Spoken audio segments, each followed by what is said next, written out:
This is an analysis from Alpha Business Media. You know, when you think about what happens in a boardroom, the conversation's usually about growth, strategy, and finance.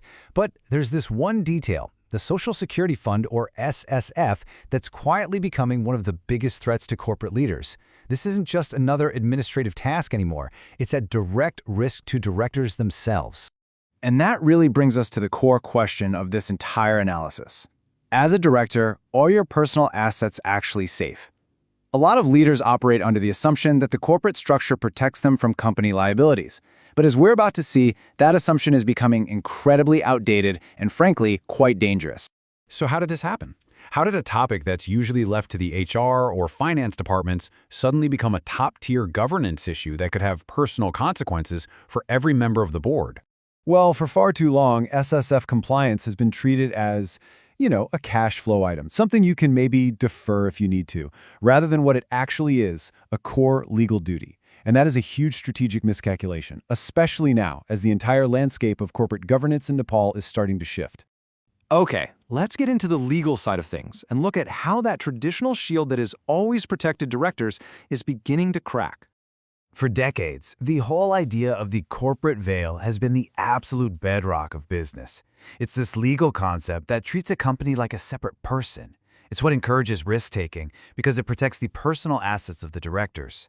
But here's the thing, that veil is not invincible. And what we're seeing here is a massive paradigm shift. In the past, the company was on the hook for any fines, simple as that. But now we're moving into a new reality where directors themselves can be held personally responsible. The courts are becoming much more willing to pierce that corporate veil, especially when it comes to fundamental legal duties like SSF compliance. So, how exactly are they doing this? Well, the legal thinking behind it is what's really important.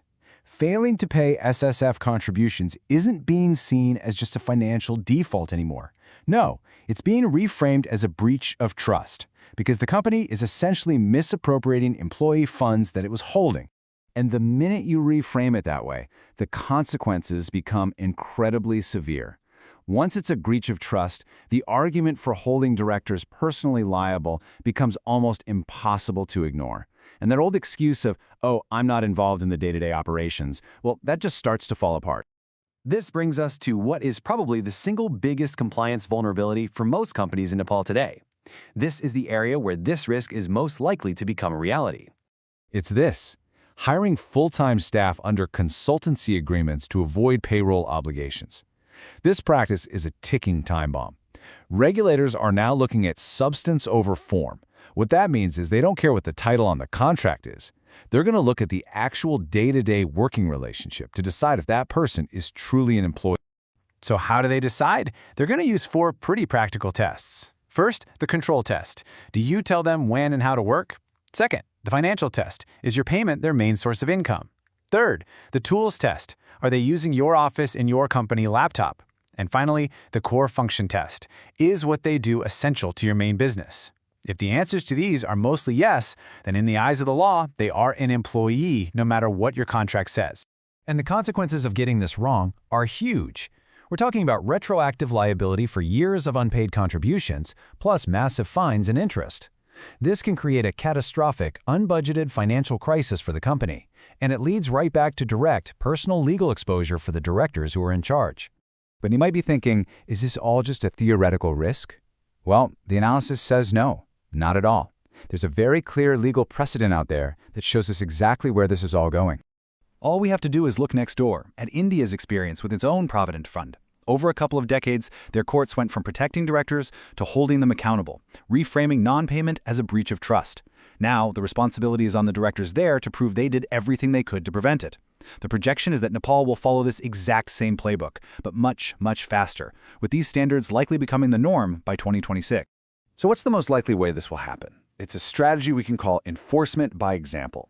To shock the entire market into compliance, regulators will probably target a few well-known, high-profile companies. And the critical part is they'll name the individual directors in the legal action. This will create a powerful test case, and you can bet it will spark a massive, panic-driven way of compliance across the board. Now, there is a more optimistic scenario. The government might issue clearer guidelines to help companies moving forward.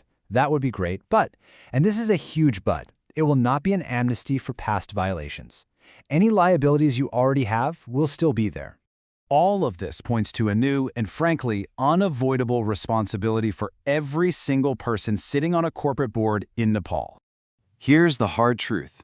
The era of plausible deniability is over. You can no longer just delegate SSF compliance to another department and simply assume it's being handled. This is now a core governance responsibility, and you are ultimately and personally accountable for it. And so, this all comes down to the one question every director must ask themselves from now on. It's no longer just, are we paying our SSF? The real question is this: can I, with my own personal assets on the line, stand up and certify that every single person working for this company is correctly classified and that all of their dues are fully paid?